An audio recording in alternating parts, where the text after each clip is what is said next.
Canada ਵਿੱਚ ਕਈ ਮਹੀਨੇ ਪਹਿਲਾਂ ਇੱਕ ਪਟੀਸ਼ਨ ਸ਼ੁਰੂ ਕੀਤੀ ਗਈ ਜਿਸ ਦੇ ਵਿੱਚ ਪੀਆਰ ਦੀ ਮੰਗ ਕੀਤੀ ਗਈ ਉਹਨਾਂ ਪ੍ਰਵਾਸੀਆਂ ਦੇ ਲਈ ਜੋ ਕੈਨੇਡਾ ਵਿੱਚ ਪਹਿਲਾਂ ਤੋਂ ਮੌਜੂਦ ਨੇ ਤੇ ਵੱਖੋ-ਵੱਖਰੇ ਸਟੇਟਸ ਦੇ ਉੱਤੇ ਨੇ ਤੇ ਇਸੇ ਨੂੰ ਲੈ ਕੇ ਹੁਣ ਇੱਕ ਤਾਜ਼ਾ ਅਪਡੇਟ ਸਾਹਮਣੇ ਆਈ ਹੈ। ਉਸ ਦੇ ਬਾਰੇ ਤੁਹਾਨੂੰ ਦੱਸਦੇ ਹਾਂ ਕਿ ਇਸ ਪਟੀਸ਼ਨ ਦੇ ਲਈ ਜਿਸ ਸੰਸਥਾ ਦੇ ਵੱਲੋਂ ਕੰਮ ਕੀਤਾ ਜਾ ਰਿਹਾ ਹੈ ਹੋਪ ਵੈਲਫੇਅਰ ਸੁਸਾਇਟੀ, ਉਸ ਸੁਸਾਇਟੀ ਦੇ ਵੱਲੋਂ ਜਸਵਿੰਦਰ ਸਿੰਘ ਦੇ ਵੱਲੋਂ ਇਸ ਦੇ ਉੱਤੇ ਅਪਡੇਟ ਦਿੱਤੀ ਗਈ ਹੈ। ਸੋ ਅਪਡੇਟ ਇਹ ਹੈ ਕਿ ਸਾਡੀ ਜਿਹੜੀ ਅਸੀਂ ਕਾਫੀ ਲੰਮੇ ਸਮੇਂ ਤੋਂ ਇੱਕ ਮੰਗ ਕਰ ਰਹੇ ਹਾਂ ਗੌਰਮੈਂਟ ਦੇ ਕੋਲੋਂ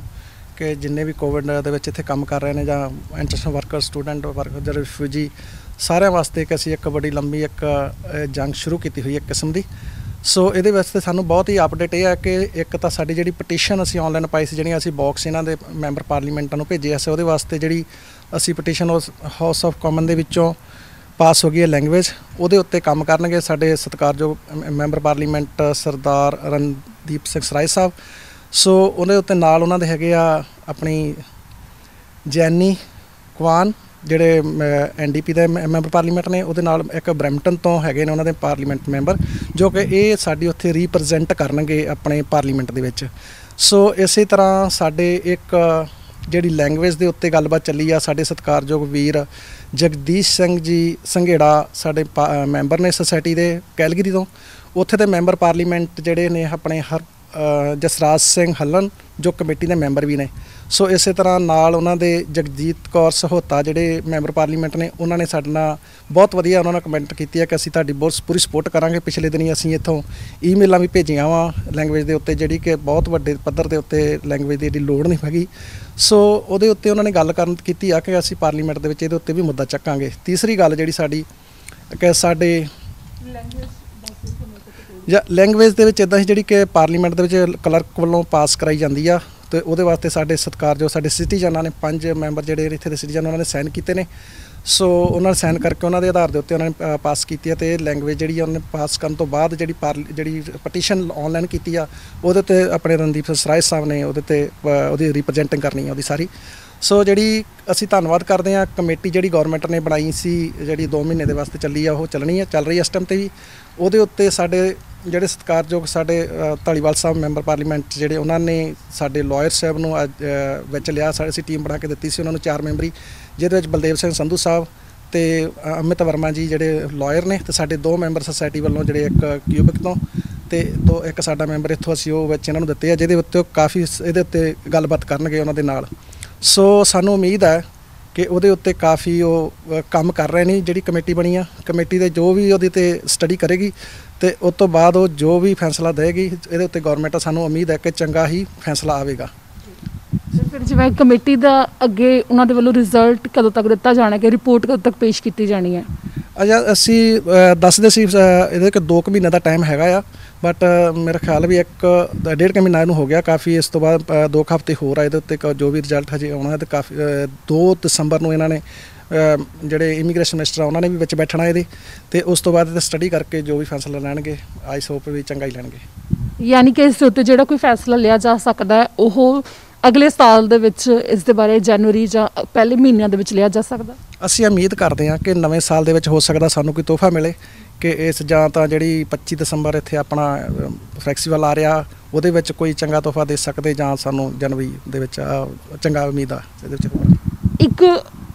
ਇਮੀਗ੍ਰੇਸ਼ਨ ਮੰਤਰੀ ਮਾਰਕੋ ਮੈਂਡੀਚੀਨੋ ਦੇ ਵੱਲੋਂ ਪਹਿਲਾਂ ਐਲਾਨ ਵੀ ਕਰ ਦਿੱਤਾ ਗਿਆ ਕਿ ਜੋ ਅਗਲੇ ਸਾਲ ਦੇ ਲਈ ਟੀਚਾ ਮਿੱਥਿਆ ਗਿਆ 4 ਲੱਖ ਤੱਕ ਪ੍ਰਵਾਸੀਆਂ ਨੂੰ ਪੱਕੇ ਕਰਨ ਦਾ, ਉਸ ਦੇ ਵਿੱਚ ਜਿਹੜੇ ਕੈਨੇਡਾ ਵਿੱਚ ਪਹਿਲਾਂ ਤੋਂ ਮੌਜੂਦ ਨੇ ਉਹਨਾਂ ਨੂੰ ਪਹਿਲ ਦਿੱਤੀ ਜਾਵੇਗੀ, ਤਾਂ ਉਹ ਵੀ ਇਸ ਦੇ ਨਾਲ ਜੋੜ ਕੇ ਦੇਖਿਆ ਜਾ ਸਕਦਾ। ਤੁਸੀਂ ਮੰਗ ਕਰ ਰਹੇ ਹੋ ਜੋ? ਜੀ ਅਸੀਂ ਇਹੀ ਮੰਗ ਕਰਦੇ ਹਾਂ ਕਿ ਦੇਖੋ ਇਹਨਾਂ ਨੇ ਆਪ ਸਾਰਿਆਂ ਨੂੰ ਪਤਾ ਹੈ ਕਿ ਪਿਛਲੇ ਦਿਨੀ ਕਾਫੀ ਖਬਰਾਂ ਆਈਆਂ 12 ਲੱਖ ਪਲੱਸ ਇਹਨਾਂ ਨੇ ਬਾਹਰੋਂ ਆਊਟ ਆਫ ਕੰਟਰੀਆਂ ਵਿੱਚੋਂ ਲਿਆਉਣੇ ਆ। ਸੋ ਅਸੀਂ ਇਹ ਉਮੀਦ ਕਰਦੇ ਹਾਂ ਕਿ ਇਹਨਾਂ ਦੇ ਜਿੱਥੇ ਜਿਹੜੀ ਸਟੱਡੀ ਚੱਲ ਰਹੀ ਆ ਉਹ ਇੱਥੇ ਦੀ ਹੀ ਚੱਲ ਰਹੀ, ਜਿਹੜੇ 2020 ਦਾ ਜਿਹੜਾ ਇਹਨਾਂ ਦਾ ਟਾਰਗੇਟ ਆ ਹੋ ਸਕਦਾ ਇਹਦੇ ਵਿੱਚੋਂ ਪਹਿਲਾਂ ਇਹਨਾਂ ਨੂੰ ਹੀ ਲੈਣਗੇ, ਜਿਵੇਂ ਉਹ ਪਹਿਲਾਂ ਇਹਨਾਂ ਨੇ ਮੈਡੀਚੀਨੋ ਸਾਹਿਬ ਨੇ ਆਪਣੇ ਐਲਾਨ ਕੀਤਾ, ਪਹਿਲਾਂ ਰੇਡੀਓ 'ਤੇ ਵੀ ਆ ਕੇ ਮੈਂ ਗੱਲਬਾਤ ਸੁਣੀ ਆ। ਸੋ ਅਸੀਂ ਉਮੀਦ ਕਰਦੇ ਹਾਂ ਕਿ ਆਉਣ ਵਾਲੇ ਸਮੇਂ ਦੇ ਵਿੱਚ ਇਹ ਚੰਗਾ ਭਵਿੱਖ ਵਾਸਤੇ ਜਿਹੜੇ ਇੱਥੇ ਰਹਿੰਦੇ ਨੇ ਪਹਿਲ ਦੇ ਆਧਾਰ 'ਤੇ ਇੱਥੋਂ ਹੀ ਇਹਨਾਂ ਨੂੰ ਸੈਟਲ ਕਰਨਗੇ। ਅਤੇ ਫਿਰ ਹੁਣ ਕੈਨੇਡਾ ਦੀਆਂ ਕਿਹੜੀਆਂ ਥਾਵਾਂ ਤੋਂ ਤੁਹਾਡੇ ਨਾਲ ਸਮਰਥਨ ਆ ਰਿਹਾ? ਸਾਨੂੰ ਬਹੁਤ ਵਧੀਆ ਸਮਰਥਨ ਆ ਰਿਹਾ, ਜਿੱਦਾਂ ਹੁਣ ਕੈਲਗਰੀ, ਬਰੈਂਪਟਨ ਜਾਂ ਆਪਣੇ ਹੋਰ ਵੀ ਕੰਟਰੀਆਂ ਦੇ ਵਿੱਚੋਂ, ਜਿੱਦਾਂ ਸਟੇਟਾਂ ਦੇ ਵਿੱਚੋਂ ਜਿਹੜੇ ਕਿਊਬਿਕ ਦੇ ਵਿੱਚੋਂ ਵੀ ਕੱਲ੍ਹ ਸਾਡੇ ਮੈਂਬਰ ਸਾਹਿਬਾਨ ਸਾਡੇ ਵੀਰ ਗੁਰਦੇਵ ਸਿੰਘ ਜੀ, ਚੇਤਨ ਜੀ ਤੇ ਸਾਡੇ ਉਹ ਜਾ ਕੇ ਪਾਰਲੀਮੈਂਟ ਵਿੱਚ ਉਹਨਾਂ ਨੇ ਗੱਲਬਾਤ ਕੀਤੀ ਕਿਊਬਿਕ ਤੋਂ ਜਾ ਕੇ। ਸੋ ਉੱਥੇ ਉਹਨਾਂ ਨੇ ਆਪਣੇ ਧਾਲੀਵਾਲ ਸਾਹਿਬ ਨੂੰ ਤੇ ਆਪਣੇ ਅੰਜੂ ਮੈਡਮ ਜਿਹੜੇ ਉਹਨਾਂ ਨਾਲ ਮੈਂਬਰ ਪਾਰਲੀਮੈਂਟ ਉਹਨਾਂ ਨੂੰ ਵੀ ਜਾ ਕੇ ਮਿਲੇ ਆ। ਸੋ ਉਹਨਾਂ ਨੇ ਬੜਾ ਵਧੀਆ ਉਹਨਾਂ ਨੂੰ ਹੁੰਗਾਰਾ ਮਿਲਿਆ ਸਾਨੂੰ ਕਿ ਉੱਥੇ ਕਾਫੀ ਇਹਦੇ 'ਤੇ ਕੰਮ ਕਰ ਰਹੇ ਆ, ਜੋ ਇਹਦੇ 'ਤੇ ਸਟੱਡੀ ਚੱਲ ਰਹੀ ਹੈ। ਅੰਤ ਵਿੱਚ ਤੁਸੀਂ ਆਪਣੇ ਵੱਲੋਂ ਕੁਝ ਕਹਿਣਾ ਚਾਹੁੰਦੇ ਹੋ ਦਰਸ਼ਕਾਂ ਨੂੰ ਕਿ ਜਿਹੜੇ ਲੰਮੇ ਸਮੇਂ ਤੋਂ ਤੁਹਾਡੇ ਨਾਲ ਜੁੜੇ ਵੀ ਹੋਏ ਨੇ ਤੇ ਇਸ ਦੇ ਉੱਤੇ ਅਪਡੇਟ ਸਮੇਂ-ਸਮੇਂ ਦੇ ਉੱਤੇ ਉਹ ਮੰਗਦੇ ਨੇ? ਧੰਨਵਾਦ ਜੀ। ਮੈਂ ਪਹਿਲਾਂ ਤਾਂ ਬੇਨਤੀ ਕਰਦਾ ਕਿ ਜਿੰਨੇ ਵੀ ਆਪਣੇ ਵਰਕ ਪਰਮਿਟ ਹੋਲਡਰ ਜਾਂ ਸਟੂਡੈਂਟ ਜਾਂ ਰਿਫਿਊਜੀ ਆ, ਉਹਨਾਂ ਨੂੰ ਹੱਥ ਜੋੜ ਕੇ ਬੇਨਤੀ ਹੈ ਕਿ ਤੁਸੀਂ ਸਟ੍ਰੈਸ ਨਾ ਲਓ, ਕਿਉਂ ਕਰਕੇ ਸਾਡੇ ਤੁਹਾਡੇ ਸਾਹਮਣੇ ਪਿੱਛੇ ਐਬਸਪੋਰਟ ਦੇ ਵਿੱਚ ਜਗਮੀਨ ਸਿੰਘ ਆਪਣਾ ਕੰਗ ਮੁੰਡਾ ਚੜ੍ਹਾਈ ਕਰ ਗਿਆ ਸਾਡੇ ਆਪਣੇ, ਤੁਸੀਂ ਵੀ ਨਾਲ ਸੀ ਉਸ ਟਾਈਮ 'ਤੇ। ਉਹ ਸਾਈਨ ਕਰਕੇ ਗਿਆ ਪਟੀਸ਼ਨ ਦੇ ਉੱਤੇ, ਪਰ ਇੰਨੀ ਉਮੀਦ ਦੇ ਵਿੱਚ ਉਹ ਸਾਈਨ ਕੀਤੇ, ਪਰ ਫਿਰ ਵੀ ਉਹ ਵਿਚਾਰੇ ਨੇ ਅਟੈਕ ਹੋ ਗਿਆ, ਡਿਪਰੈਸ਼ਨ ਵਿੱਚ ਆ ਗਿਆ। ਸੋ ਇਸੇ ਤਰ੍ਹਾਂ ਅਸੀਂ ਰਿਕੁਐਸਟ ਕਰਦੇ ਹਾਂ ਸਾਰਿਆਂ ਨੂੰ ਵੀ ਆਪਣੇ ਜਿਵੇਂ ਵੀ ਸਟੇਟਸ ਤੁਸੀਂ ਬਣਾ ਕੇ ਰੱਖੋ, ਸਟੇਟਸ ਜਿਵੇਂ ਵੀ ਲਾਇਰ ਜਾਂ ਅਪਲਾਇਰ ਦੇ ਥਰੂ ਤੁਸੀਂ ਸਟੇਟਸ ਆਪਣੇ ਬਣਾਉਣੇ ਉਹਨੂੰ ਬਣਾ ਕੇ ਰੱਖੋ। ਦੂਸਰੇ ਨੰਬਰ 'ਤੇ ਕੋਵਿਡ ਕਰਕੇ ਤੁਸੀਂ ਇਹਨੂੰ ਬਹੁਤ ਜ਼ਿਆਦਾ ਇਸ ਟਾਈਮ 'ਤੇ ਭਾਰਾ ਫੈਲਿਆ ਹੋਇਆ ਆ। ਇਹਦੇ ਅਸੀਂ ਬੇਨਤੀ ਕਰਦੇ, ਸਾਡੇ ਇੱਕ ਸਤਿਕਾਰਯੋਗ ਸੈਕਟਰੀ ਸਾਹਿਬ ਮਨਪ੍ਰੀਤ ਸਿੰਘ ਜੀ ਤੁਸੀਂ ਦੇਖ ਸਕਦੇ ਅੱਜ ਸਾਡੇ ਨਾਲ ਨਹੀਂ ਹੈਗੇ। ਸੋ ਇਸ ਕਰਕੇ ਉਹਨਾਂ ਨੂੰ ਵੀ ਕੋਵਿਡ ਦੇ ਇਫੈਕਟ ਹੋਏ ਨੇ। ਇਸ ਕਰਕੇ ਅਸੀਂ ਬੇਨਤੀ ਕਰਦੇ ਹਾਂ ਸਾਰਿਆਂ ਨੂੰ ਕਿ ਤੁਸੀਂ ਇਹਨੂੰ ਜ਼ਰੂਰ ਇੱਕ ਦੂਜੇ ਤੋਂ ਮਾਸਕ ਪਾ ਕੇ ਜਾਂ ਤੁਸੀਂ ਇੱਕ ਦੂਜੇ ਤੋਂ ਫਾਸਲਾ 6 ਫੁੱਟ ਦਾ ਦੂਰੀ ਬਣਾ ਕੇ ਰੱਖੋ। ਸੋ ਇਸ ਕਰਕੇ ਇਹੀ ਇੱਕ ਰਿਕੁਐਸਟ ਆ, ਤਾਂ ਰਿਕੁਐਸਟ ਇਹਦੇ ਵਿੱਚ ਨਾ ਆਓ ਕਿ ਤੁਸੀਂ ਸਟ੍ਰੈਸ ਵਿੱਚ ਜਾ ਕੇ ਆਪਣਾ ਕੋਈ ਗਲਤ ਫੈਸਲਾ ਲਓ। ਥੈਂਕ ਯੂ, ਧੰਨਵਾਦ ਜੀ। ਧੰਨਵਾਦ ਤੁਹਾਡਾ। ਇੱਥੇ ਜ਼ਿਕਰਯੋਗ ਹੈ ਕਿ ਕੈਨੇਡਾ ਭਰ ਵਿੱਚ ਜਦੋਂ ਕੋਵਿਡ-19 ਦੇ ਕਰਕੇ ਹਾਲਾਤ ਵਿਗੜੇ ਤਾਂ ਉਸ ਦੌਰਾਨ ਕਈ ਕੈਨੇਡਾ ਸਰਕਾਰ ਦੇ ਵੱਲੋਂ ਅਜਿਹੇ ਫੈਸਲੇ ਲਏ ਗਏ ਜੋ ਕਾਫੀ ਇਤਿਹਾਸਕ ਸਨ। ਇਮੀਗ੍ਰੇਸ਼ਨ ਨਾਲ ਸੰਬੰਧਿਤ ਵੀ ਕੈਨੇਡਾ ਦੇ ਵਿੱਚ ਕਈ ਅਜਿਹੇ ਫੈਸਲੇ ਸਾਹਮਣੇ ਆਏ ਜੋ ਹੁਣ ਤੱਕ ਕੈਨੇਡਾ ਦੇ ਵੱਲੋਂ ਕਦੀ ਨਹੀਂ ਸੀ ਲਏ ਗਏ ਤੇ ਅਜਿਹੇ ਕਦਮ ਚੁੱਕੇ ਗਏ ਜਿਸ ਦੇ ਵਿੱਚ ਪ੍ਰਵਾਸੀਆਂ ਦੀ ਮਦਦ ਦੇ ਵਾਸਤੇ ਵੀ ਕਈ ਉਪਰਾਲੇ ਕੀਤੇ ਗਏ, ਕਿਉਂਕਿ ਪ੍ਰਵਾਸੀਆਂ ਵੱਲੋਂ ਵੀ ਕੋਵਿਡ-19 ਦੇ ਦੌਰਾਨ ਹਾਲਾਤ ਵਿਗੜੇ ਹੋਏ ਹੋਣ ਦੇ ਦੌਰਾਨ ਵੀ ਵੱਡੇ ਪੱਧਰ ਦੇ ਉੱਤੇ ਕੰਮ ਕੀਤਾ ਗਿਆ ਤੇ ਅਸੈਂਸ਼ੀਅਲ ਵਰਕਰਸ ਦੇ ਵੱਲੋਂ ਉਹਨਾਂ ਦੇ ਵੱਲੋਂ ਪੂਰਾ ਯੋਗਦਾਨ ਪਾਇਆ ਗਿਆ, ਜਿਸ ਦਾ ਜ਼ਿਕਰ ਵੀ ਕੈਨੇਡਾ ਸਰਕਾਰ ਦੇ ਵੱਲੋਂ ਕੀਤਾ ਜਾਂਦਾ ਰਿਹਾ ਹੈ। ਤੇ ਇਸੇ ਨੂੰ ਲੈ ਕੇ ਇੱਕ ਇਤਿਹਾਸਕ ਫੈਸਲਾ ਇਹ ਵੀ ਲਿਆ ਗਿਆ ਕਿ ਜੋ ਅਗਲੇ 3 ਸਾਲ ਦੇ ਵਾਸਤੇ ਇਮੀਗ੍ਰੇਸ਼ਨ ਨੂੰ ਲੈ ਕੇ ਟੀਚਾ ਧਾਰਿਆ ਗਿਆ ਹੈ।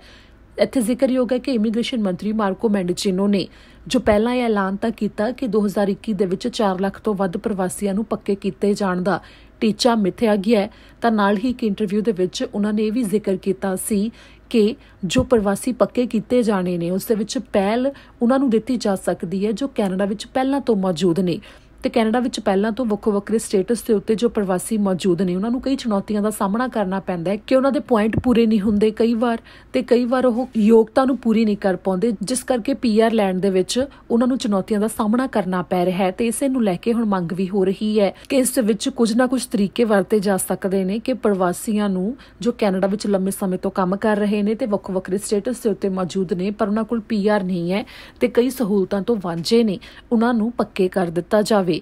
ਜਿਵੇਂ ਕਿ ਇਸ ਸੁਸਾਇਟੀ ਦੇ ਵੱਲੋਂ ਜੋ ਲਗਾਤਾਰ ਮੰਗ ਕੀਤੀ ਜਾ ਰਹੀ ਹੈ, ਪਹਿਲਾਂ ਤਾਂ ਵੱਖੋ ਵੱਖਰੀਆਂ ਥਾਵਾਂ ਦੇ ਉੱਤੇ ਜਾ ਕੇ ਦਸਤਖਤ ਲਏ ਜਾ ਰਹੇ ਸਨ, ਤਾਂ ਉਸ ਤੋਂ ਬਾਅਦ ਆਨਲਾਈਨ ਪਟੀਸ਼ਨ ਸ਼ੁਰੂ ਕੀਤੀ ਗਈ। ਤਾਂ ਆਨਲਾਈਨ ਪਟੀਸ਼ਨ ਸ਼ੁਰੂ ਕੀਤੇ ਜਾਣ ਤੋਂ ਬਾਅਦ ਕਈ ਥਾਵਾਂ ਦੇ ਉੱਤੇ ਰੈਲੀਆਂ ਵੀ ਕੀਤੀਆਂ ਗਈਆਂ ਤੇ ਸਮੇਂ-ਸਮੇਂ ਦੇ ਉੱਤੇ ਪ੍ਰੈਸ ਕਾਨਫਰੰਸ ਕਰਕੇ ਇਸ ਦੇ ਬਾਰੇ ਅਪਡੇਟ ਵੀ ਜਾਰੀ ਕੀਤੀ ਗਈ ਹੈ। ਤੇ ਇਸੇ ਨੂੰ ਲੈ ਕੇ ਪ੍ਰਧਾਨ ਮੰਤਰੀ ਜਸਟਿਨ ਟਰੂਡੋ ਤੇ ਇਮੀਗ੍ਰੇਸ਼ਨ ਮੰਤਰੀ ਮਾਰਕੋ ਮੈਂਡੀਚੀਨੋ ਨੂੰ ਲਗਾਤਾਰ ਈਮੇਲਸ ਵੀ ਭੇਜੀਆਂ ਗਈਆਂ ਸਨ, ਜਿਨ੍ਹਾਂ ਦੇ ਵਿੱਚ ਮੰਗ ਕੀਤੀ ਜਾ ਰਹੀ ਸੀ ਕਿ ਪ੍ਰਵਾਸੀਆਂ ਨੂੰ ਜੋ ਕੈਨੇਡਾ ਵਿੱਚ ਮੌਜੂਦ ਨੇ ਪੱਕੇ ਕਰ ਦਿੱਤਾ ਜਾਵੇ, ਜਿਸ ਦੇ ਉੱਤੇ ਪ੍ਰਧਾਨ ਮੰਤਰੀ ਜਸਟਿਨ ਟਰੂਡੋ ਦੇ ਦਫ਼ਤਰ ਤੋਂ ਜਵਾਬ ਵੀ ਆਇਆ, ਜਿਨ੍ਹਾਂ ਕਿਹਾ ਕਿ ਇਸ ਦੇ ਉੱਤੇ ਉਹ ਅੱਗੇ ਦੇਖ ਰਹੇ ਨੇ ਕਿ ਕੀ ਹੋ ਸਕਦਾ ਹੈ। ਯਾਨੀ ਕਿ ਉਹਨਾਂ ਦੇ ਕੰਨਾਂ ਤੱਕ ਗੱਲ ਤਾਂ ਪਹੁੰਚ ਗਈ ਹੈ। ਹੁਣ ਦੇਖਣਾ ਇਹ ਹੋਵੇਗਾ ਕਿ ਜੋ ਕਮੇਟੀ ਵੀ ਬਣਾਈ ਗਈ ਹੈ ਉਸ ਦੇ ਵੱਲੋਂ ਵੀ ਕੀ ਰਿਪੋਰਟ ਪੇਸ਼ ਕੀਤੀ ਜਾਂਦੀ ਹੈ ਤੇ ਉਸ ਰਿਪੋਰਟ ਦੇ ਪੇਸ਼ ਕੀਤੇ ਜਾਣ ਤੋਂ ਬਾਅਦ ਕੋਈ ਕਦਮ ਚੁੱਕੇ ਜਾਂਦੇ ਨੇ ਜਾਂ ਨਹੀਂ, ਕਿਉਂਕਿ ਜੋ ਇਸ ਕਮੇਟੀ ਨੂੰ ਬਣਾਉਣ ਦਾ ਟੀਚਾ ਹੈ ਉਹ ਇਹ ਹੈ ਕਿ ਇਮੀਗ੍ਰੇਸ਼ਨ ਦੇ ਕੰਮ ਦੇ ਉੱਤੇ ਕੋਵਿਡ-19 ਦੇ ਦੌਰਾਨ ਕੀ ਪ੍ਰਭਾਵ ਪਿਆ ਉਹ ਪਤਾ ਕਰਨਾ ਹੈ ਤੇ ਇਸ ਕਮੇਟੀ ਦੇ ਵੱਲੋਂ ਉਸ ਦੇ ਉੱਤੇ ਕੰਮ ਕੀਤਾ ਜਾ ਰਿਹਾ ਹੈ। ਪਰ ਜੋ ਇਹ ਪਟੀਸ਼ਨ ਦੇ ਰਾਹੀਂ ਪੱਕੇ ਕਰਨ ਦੀ ਮੰਗ ਕੀਤੀ ਜਾ ਰਹੀ ਹੈ, ਉਹਨਾਂ ਦੇ ਵੱਲੋਂ ਜੋ ਵੱਖੋ ਵੱਖਰੇ ਵਲੰਟੀਅਰ ਨੇ ਤੇ ਵਕੀਲ ਨੇ ਉਹਨਾਂ ਦੇ ਰਾਹੀਂ ਪਹੁੰਚ ਕੀਤੇ ਜਾਣ ਦੀ ਕੋਸ਼ਿਸ਼ ਕੀਤੀ ਜਾ ਰਹੀ ਹੈ ਕਮੇਟੀ ਮੈਂਬਰਸ ਦੇ ਤੱਕ ਵੀ, ਤਾਂ ਕਿ ਉਹ ਆਪਣਾ ਪੱਖ ਰੱਖ ਸਕਣ ਤੇ ਦੱਸ ਸਕਣ ਕਿ ਆਖਿਰ ਕਿਉਂ ਜੋ ਕੈਨੇਡਾ ਵਿੱਚ ਪਹਿਲਾਂ ਤੋਂ ਪ੍ਰਵਾਸੀ ਵੱਖੋ ਵੱਖਰੇ ਸਟੇਟਸ ਦੇ ਉੱਤੇ ਮੌਜੂਦ ਨੇ ਉਹਨਾਂ ਨੂੰ ਪੱਕੇ ਕਰ ਦਿੱਤਾ ਜਾਣਾ ਚਾਹੀਦਾ ਹੈ। ਹੁਣ ਦੇਖਣਾ ਹੀ ਹੋਵੇਗਾ ਕਿ ਇਸ ਦੇ ਉੱਤੇ ਕੀ ਕੋਈ ਫੈਸਲਾ ਲਿਆ ਜਾਂਦਾ ਹੈ, क्योंकि जिन्हां दे वल्लों इस पटीशन नूं शुरू किया गया है, जिवें कि तुसीं जानकारी भी सुनी है, उन्हां दे वल्लों एक चंगी उम्मीद दा प्रगटावा ही किया जा रहा है। हुण ओह उम्मीद किन्नी कुछ सिरे चढ़दी ओह तां समा ही दस सकदा है, पर इस दे उत्ते जेकर कोई भी होर अपडेट आउंदी है तां असीं तुहानूं नाल ही दस्सांगे।